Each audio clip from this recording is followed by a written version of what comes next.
حدیث نمبر 5268۔ نبی اکرم صلی اللہ علیہ وسلم کی زوجہ مطہرہ حضرت ام سلمہ رضی اللہ عنہا بیان کرتی ہیں کہ رسول اکرم صلی اللہ علیہ وسلم نے فرمایا، جو شخص چاندی کے برتنوں میں پیتا ہے وہ اپنے پیٹ میں جہنم کی آگ بھرتا ہے۔ حدیث نمبر 5269۔ امام مسلم نے اس حدیث کو متعدد اسناد سے روایت کیا ہے۔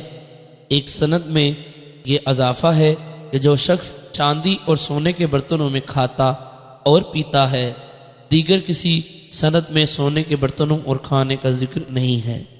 حدیث نمبر 5270۔ حضرت ام سلمہ رضی اللہ عنہا بیان کرتی ہیں کہ رسول اکرم صلی اللہ علیہ وسلم نے فرمایا، جو شخص سونے کے یا چاندی کے برتن میں پیتا ہے وہ اپنے پیٹ میں جہنم کی آگ گھٹا گھٹ بھرتا ہے۔